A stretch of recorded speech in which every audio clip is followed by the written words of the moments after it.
So we got Bryson doing it, we got Phil doing it, we got Adam Scott doing it. They're all looking at 48-inch drivers, 47.5-inch drivers, putting these extra long drivers into play, seeing what they can get out of them. So today, we're gonna build a 48-inch driver. So let's go.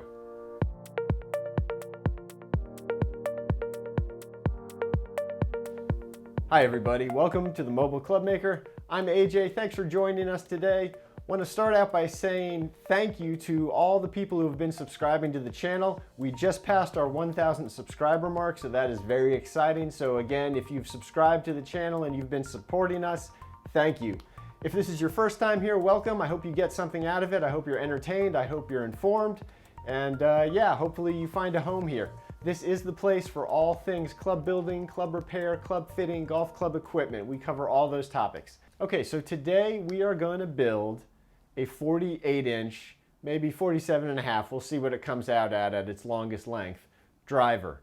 We're going to take a stock off-the-rack driver, we're going to break it down, and we're going to rebuild it as long as we can get it, trying to keep all those factors as far as balance and weight, all of that in check so that even though it's a long driver, it still is going to be usable. You're still going to be able to swing it, hopefully, and get good results from it. So let's get started. I've got a driver over here and I'm going to introduce you to. This is going to be our test subject. So what I've got here is this Epic Flash driver from Callaway. This is previous year's model. I got this pre-owned, so I spent a little less on it since this is an experiment. I didn't want to throw a whole lot of money into it. I got this off the Callaway pre-owned website.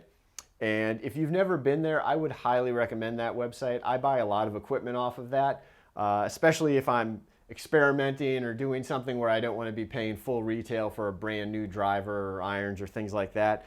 I think it's a great resource. I will leave a link in the description down below. I would definitely say check them out if you're in the market for some Callaway equipment. They've got a great selection.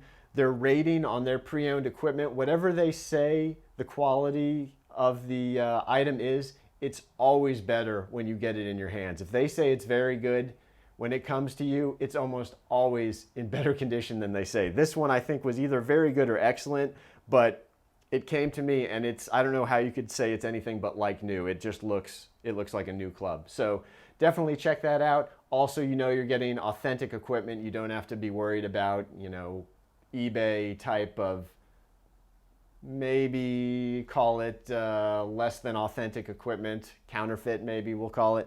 You don't have to worry about that with them because you're getting actual Callaway equipment. Okay, so why did I pick this particular driver as opposed to some other ones? And if you're gonna do this either with the driver you have or you're gonna get a different driver and try and experiment with it, these are the couple things that I was concerned about when I was looking for a driver. One, I wanted to make sure that the stock off the rack length of the driver was over 45 inches.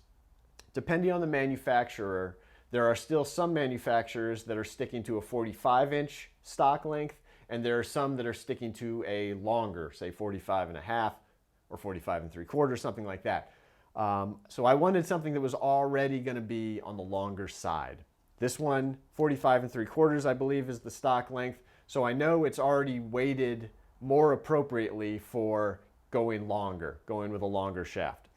The other thing I was concerned about, or I wanted in there, was some sort of adjustable weight, movable weight, something that we could either take out completely or we could replace with a lighter weight version, or we could possibly, and we'll see here, modify the weight that's in there.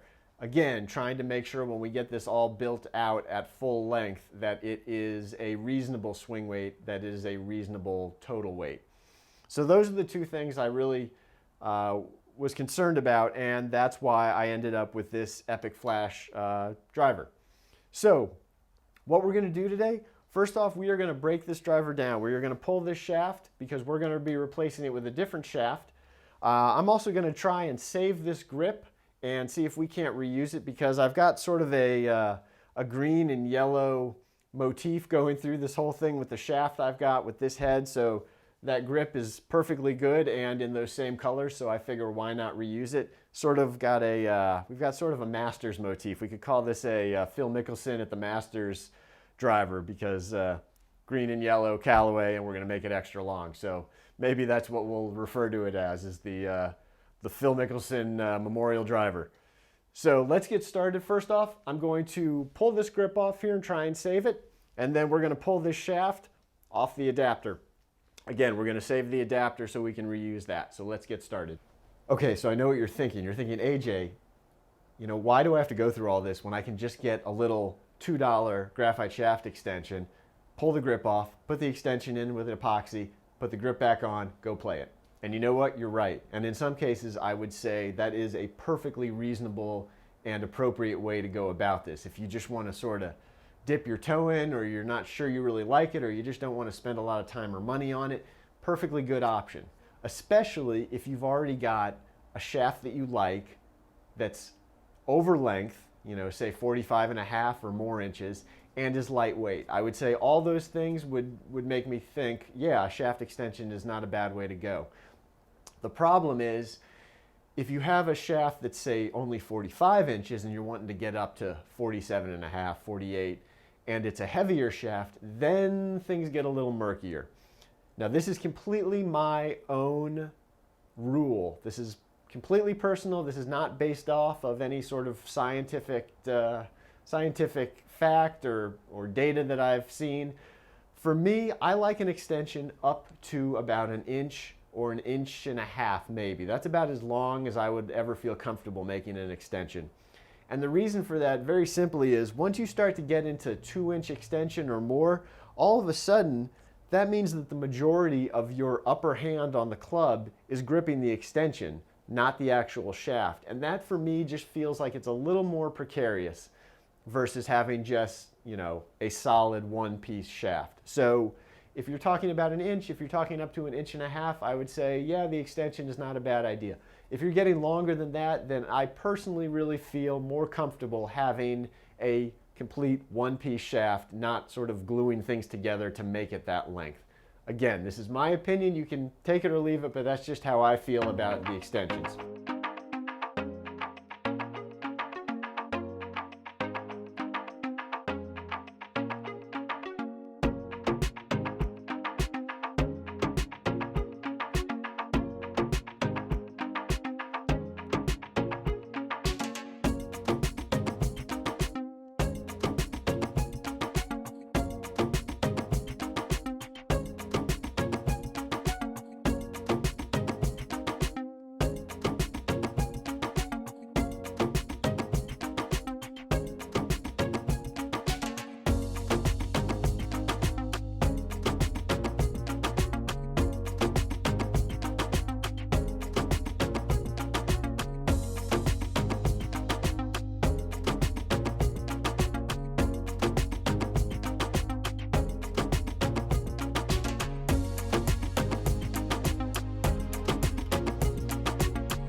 Okay, so we've taken off all the component pieces of it. You can see when I took this grip off, I really tried to take extra care when I was working my way around with this Align grip, because I wasn't sure how well it would survive using that grip removal tool. So I kind of worked around one side, worked around the other side, and didn't really run the tool over the actual Align part.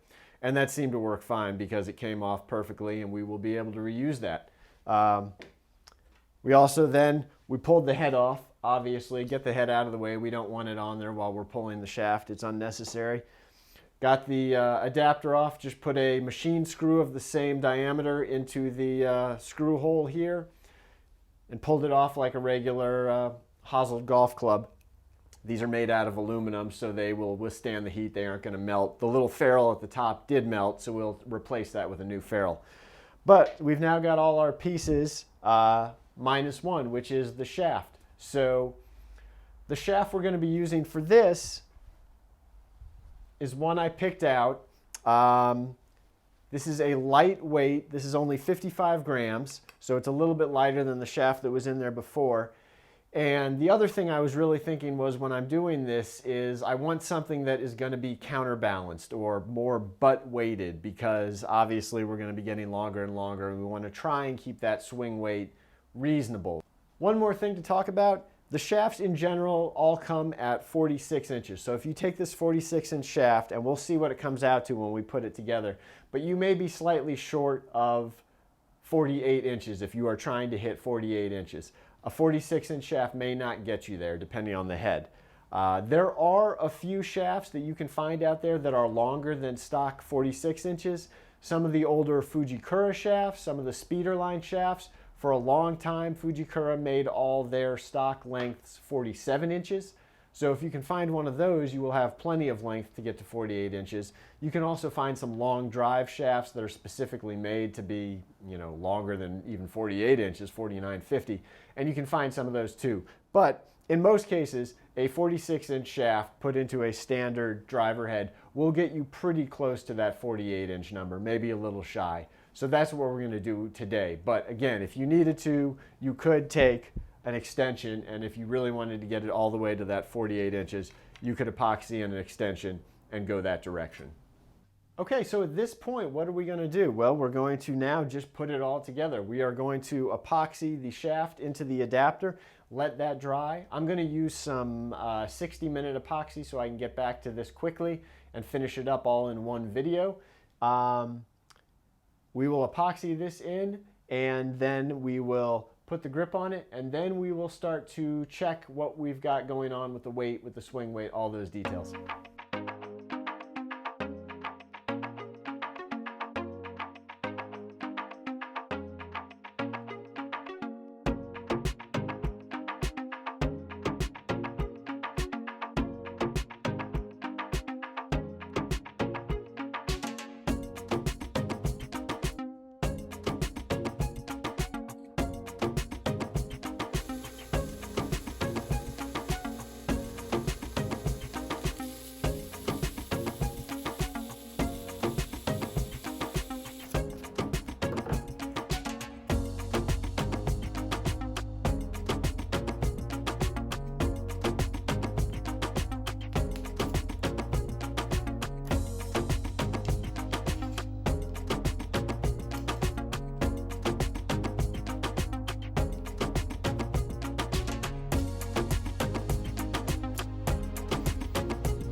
Okay, here it is. The 48-inch driver build is now complete. We've got this Callaway Epic Flash head that we matched up with this Aldala Rogue Elite green shaft, put back on the Golf Pride MMC Align grip that came with it originally. And I have to say, this thing looks really slick. The green, the yellow, and the black in the head match up perfectly with that green and gray and black shaft, and also with that black, white, and green grip. This thing looks sweet. Now, can I hit it? Now, that's a whole different question. I went ahead, did a quick measurement before I put the grip on just to double check, and surprisingly, I thought it was going to maybe come out slightly shorter than this, but I hit 48 inches right on the dot.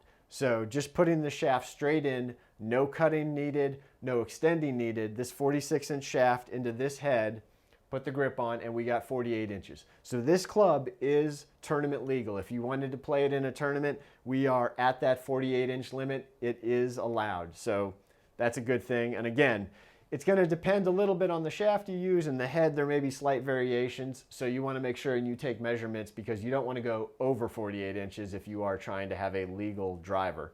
But in this case, we hit 48 inches on the dot. I went ahead also and took a few measurements. Started off with a swing weight measurement, took that swing weight measurement before we started with the stock shaft, the stock everything, and we got it at a D1. Then just took another swing weight measurement as it sits right now with the new shaft in it at the new length. And we got a swing weight of between E0 and E1. So it went up about 10 points, which really isn't surprising. I mean, even though we tried to mitigate that, we have the lighter head, we have that lightweight shaft that's also a little bit counterbalanced. Going this long, it's gonna get heavier in the swing weight. That's just how it goes. I also went ahead and just for fun, took the weight out, took this 15-gram weight out of the back and swing weighted it again. And in that case, we got right back to that D0, D1 range. So if you take that back weight out, all of a sudden you are back to the original swing weight. I also went ahead, and I don't usually like to do this, but I took a frequency measurement. I took a frequency measurement of the shaft with the weight in and without the weight. And we got, in one case, we were in the 240s, in the other case, we were in the 220s. So the shaft definitely got more flexible, at least as far as butt flex goes when we measure on the frequency machine. Obviously, when we take that little weight out, it's going to make it feel stiffer because there's less weight in the head, and that frequency number went up. Now, all that being said, I will just go ahead and say that this is a golf club that you are going to want to test out before you start making any sort of modifications to the weight in the end. Because, you know, this golf club now, this needs to be treated like an entirely different animal than any other golf club in your bag. I mean, I'm already of the opinion that your driver doesn't necessarily need to match up everything with everything else. Yeah, your iron should be in the same swing weight range, and maybe your hybrids and your woods can be somewhere close, but the driver really, it's a completely different animal. And in this case, this is a completely different animal at this length. So what I would say is you need to take this club to the range and really try it out before you just say, oh, E0, E1, that's just too heavy. I'm gonna take that weight out, get back to D1. Because swinging a golf club at this length is a whole different ballgame. So don't assume that what you have as the swing weight in your irons is going to feel right when you're talking about a 48-inch driver. You just need to go test it out, bang some balls with it, and actually get an idea what the club is doing. At that point, if you need to make adjustments, take some of this weight out, either get a lighter weight, movable weight that you can get from different third-party vendors, or modify this particular weight. You could drill it out, you could sand it down need be, grind it down and get it a little bit lighter, or take it out altogether and replace it with some lead tape, something like that. All those are good options, but I wouldn't do any of that before you start out and just hit it as it sits, because again, you're just not going to know how your body is going to react with this golf club. And so trying to make changes before you actually test it out would be I would say not the best course of action. I would definitely say get it out there, get it on the range, bang some buckets of balls with it, and see what you're getting before you start messing around with it. Okay, so we took that standard stock driver and modified it into this 48-inch long driving machine. At least I hope so. We're gonna be putting out another video soon where I take this driver out and compare it to my current driver, see what kind of distance I get, see what kind of dispersion I get. Also, we'll talk about any sort of modifications I made to the weighting at that point as far as getting it right with my swing. I hope you enjoyed the video. If you did, please go down below, give it a big thumbs up. And if you have not already subscribed to the channel, please go down, hit that subscribe button, hit that bell icon so you will be notified of upcoming videos. Again, I want to thank everybody who got us to that 1,000 subscriber mark. Thank you again. Until next time, take care. Bye.